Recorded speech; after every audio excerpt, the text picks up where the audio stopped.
à tous et bienvenue dans cette édition spéciale Trotters Club consacrée aujourd'hui au cinéma. Je suis Justine Houillon et j'ai l'immense honneur, l'immense plaisir de recevoir Nicolas Coll, notre spécialiste cinéma sur Trotters TV, qui revient tout récemment du Festival de Cannes. Nicolas, en tant que spécialiste de Trotters TV, pouvez-vous déjà, pour commencer, nous partager un petit peu votre impression sur cette 78e édition du Festival de Cannes? Alors, on imagine que l'ambiance était absolument intense.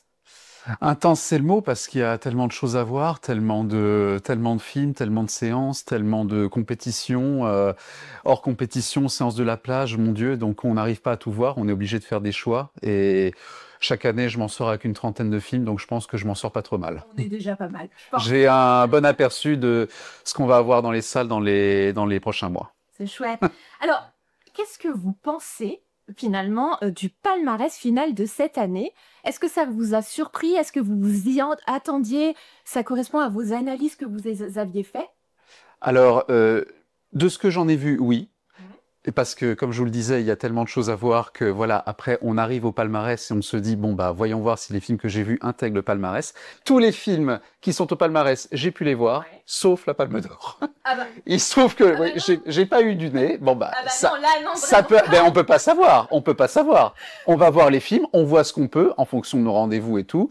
En l'occurrence, j'ai vu tous les films du palmarès, sauf la Palme d'Or, mais tous les films que j'ai vus méritent amplement d'être au palmarès, et la Palme d'Or, ben maintenant, j'attends qu'elle sorte en salle, Il va falloir et rattraper ça. je vais la rattraper, Ah, mais je vais y aller, maintenant je vais y aller, en sachant que c'est la Palme d'Or, mais de ce que j'en ai entendu, c'est vraiment un très grand film de cinéma et un grand film politique, et qui prouve que le cinéma iranien se porte très bien, ça on le sait. Et justement, avec tout ce que vous avez vu, est-ce que vous avez eu des coups de cœur? Est-ce que vous avez eu des œuvres qui vous ont particulièrement marqué, touché et qui n'ont pas forcément été récompensées d'ailleurs? Un film de la compétition qui n'a pas été au palmarès, donc c'est Do 637, c'est un polar de Dominique Moll sur la crise des Gilets jaunes, très intense, et un film en séance spéciale qui s'appelle Qui brille au combat, c'est le premier film de Joséphine Japy, c'est un film sur son histoire personnelle par rapport à sa petite sœur qui est atteinte d'un handicap très lourd, et on voit à quel point ça impacte la famille, mais c'est un film très beau, très solaire, très, très émouvant, c'est le film qui m'a fait pleurer pendant cette quinzaine. Donc à voir absolument. S'il y a un conseil, ce film, il faut le voir. Ah, il faudra vraiment pas le rater, c'est sûr.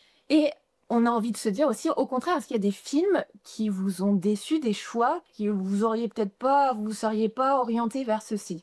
Oui, il y en a eu un, c'est Séance de minuit. Comme j'ai dit, la séance de minuit, donc c'est là que les festivaliers peuvent découvrir des films un peu de genre, un peu rock'n'roll, voilà, pour rester éveillé.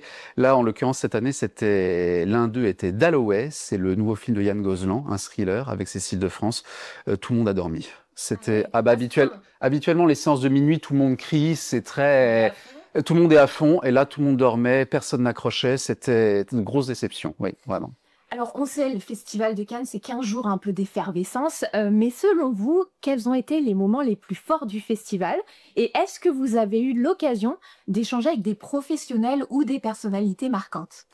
Alors, ben, évidemment, l'un des événements les plus forts, c'était la venue de Tom Cruise. Ouais, Tom on a Cruise, entendu parler de ça, absolument. forcément. Tom Cruise, j'ai pu monter les marches ce jour-là en plus. J'ai pu découvrir le film, donc le film qui est l'apothéose d'une de mes sagas préférées. Donc ça a été un grand moment.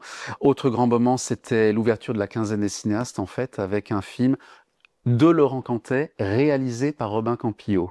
C'est-à-dire qu'en fait, ce sont deux collaborateurs, deux amis de très longue date, de 40 ans, mais Laurent Cantet est tombé malade un peu avant que le film se tourne et il est décédé. Et Robin Campillo a pris la suite et a pu finir le film.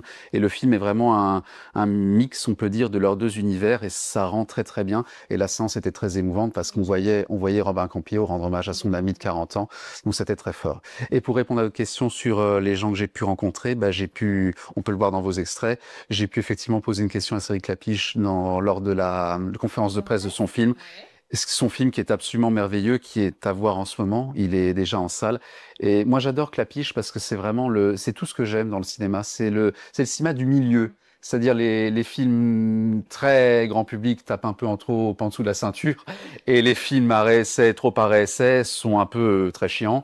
Et lui, c'est pile au milieu. C'est un auteur, mais c'est très prenant, c'est poétique, c'est enivrant, c'est Parfait. parfait. Exactement. C'est le cinéma pour moi. Alors, on est tous friands un peu de savoir comment ça se passe dans les coulisses. On a envie d'être une petite mouche pour savoir. Est-ce que justement, vous pouvez nous livrer quelques confidences, quelques anecdotes durant cette édition du festival?